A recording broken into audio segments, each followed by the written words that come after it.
নমস্কার বন্ধুরা, ঐশী কিচেনে তোমাদের অনেক অনেক স্বাগত। আমি ভালো আছি, তোমরা কেমন আছো অবশ্যই কমেন্টে জানিও। আজ তোমাদেরকে পুরো পারফেক্টভাবে তালের বড়া বানিয়ে দেখাবো। লাইক কমেন্ট শেয়ার করে দিও। আর নতুন কোনো বন্ধু এসে থাকলে অবশ্যই চ্যানেলটা সাবস্ক্রাইব করে নিও। সম্পূর্ণ ভিডিওটা দেখার জন্য অনুরোধ রইল। চলো তোমাদেরকে বানিয়ে দেখাই। প্রথমে বড়ার জন্য ব্যাটারটা বানিয়ে নেব। তার জন্য আমি তালের পাল্প বের করে গরম করে রেখে দিয়েছিলাম। তালের পাল্প আমি 2 বাটি নিয়ে নেব। একই বাটির মাপে আমি 1 বাটি নারকেল নিয়ে নেব, 1 বাটি চিনি নিয়ে নেব। তোমরা যেরকম মিষ্টি পছন্দ করো সেই হিসেবেই নিও।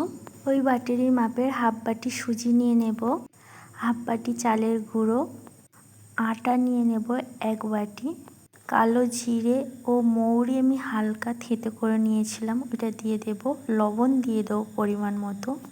এবার ভালোভাবে মেখে নেব। এরপরে অল্প অল্প করে আমি আটা অ্যাড করব। একবারই দিয়ে দিলে মাপটা ঠিকঠাক বোঝা যাবে না আর ব্যাটারটাও ঠিকঠাক হবে না, তার জন্য জল একেবারে অ্যাড করব না। খুব ভালোভাবে এইভাবে ফেটে নিতে হবে। যত ভালোভাবে ফাটা হবে বড়াগুলো ভিতর থেকে ততই জালিদার হবে। ব্যাটারটা ঠিক এই রকম হবে, খুব নরমও হবে না আর অতিরিক্ত মোটাও হবে না। দেখতেই পাচ্ছ ঠিক এই রকম যেন কাটলে একটা করে গোল হয়ে বেরিয়ে যায়। কড়াই নিয়ে নেব। কড়াইটা গরম হলে তেল দিয়ে দেব। তেল গরম হয়ে গেলে একটা একটা করে বড়া ছেড়ে দেব। খেয়াল রাখবে যত ভালো ফাটবে তেলের দেওয়ার সঙ্গে সঙ্গে কড়াতেও লাগবে না, নিজে নিজেই ভেসে উঠবে। আলতো হাতে নাড়িয়ে দিতে হবে। যখন এইভাবে লাল লাল ভাজা হয়ে যাবে তখন তেল থেকে তুলে নিতে হবে। খেয়াল রাখতে হবে গ্যাসের আঁচটা প্রথম মিডিয়াম আঁচে দিয়ে ভেজে নিতে হবে। আর যখন তুলে নেবে তার কিছুক্ষণ আগে একটু জোর আঁচ দিয়ে দিতে হবে, তাহলে তেলটা গায়ে বেশি টানবে না।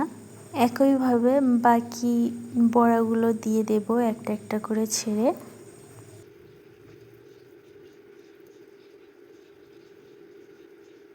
তো এইভাবে করে সমস্ত বড়াগুলো ভেজে নেব।